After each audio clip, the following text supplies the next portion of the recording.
নমস্কার, BM kitchen village ফুডে সবাইকে অনেক অনেক ভালোবাসা জানিয়ে আজকের ভিডিও শুরু করছি।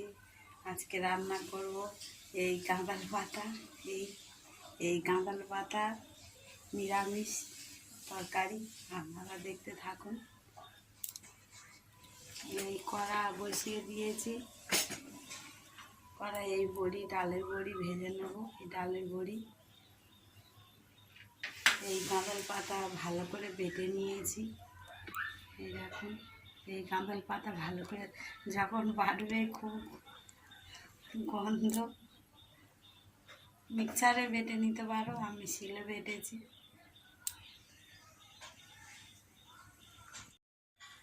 গরমের দিনে দুপুরবেলা খেতে খুব ভালো লাগবে এই তরকারি। এই গাঁদাল পাতা খেলে পেটও ঠান্ডা হয়।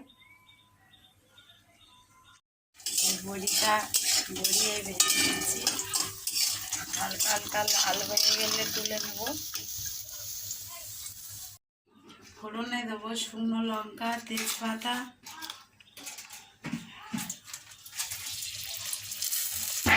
এই আদা বাটা, এই গাঁদাল পাতা বাটা দিয়েছি। দেবো আদা বাটা,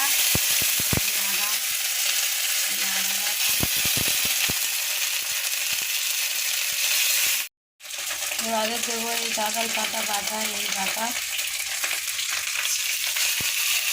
ভালো করে কষিয়ে নিতে হবে।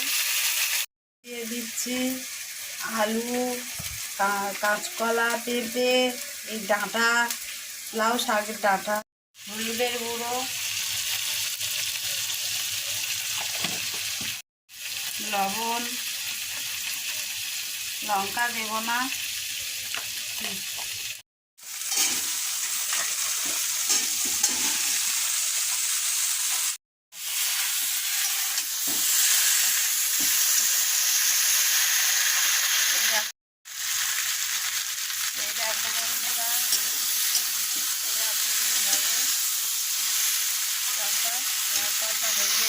জল দিয়ে দিচ্ছি।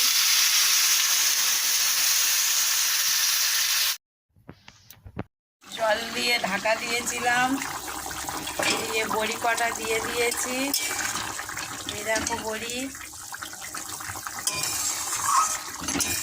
দিয়েছি, ডালের বড়ি। দেখো তরকারি হয়ে এসেছে। এবারে দেব ধনের গুঁড়ো। এই ধনের গুঁড়ো আমরা সানরাইসের মশলা ব্যবহার করি। সানরাইসের মশলা খুবই ভালো। এই ধনের গুঁড়ো দেবো, দিয়ে তরকারি নামিয়ে নেব। চাইলে মিষ্টি দিতে পারো, আমরা মিষ্টি দিইনি। মিষ্টি দিলে আমাদের বাড়ির লোকেরা খেতে চায় না। আপনারা চাইলে মিষ্টি দিতে পারো। এই দেখো কত সুন্দর হয়েছে বড়িগুলো। এই দেখো কত সুন্দর হয়েছে, ফুলে গেছে পুরো। ভিডিও এখানেই শেষ করছি। আপনারা এরকমভাবে রান্না করবেন, রান্না করে খেয়ে দেখবেন কত সুন্দর হয়। গরমের দিনে এরকম হালকা রান্না খেলে খুব সুন্দর হবে, ভালো লাগবে। আপনারা ভালো থাকবেন, সুস্থ থাকবেন।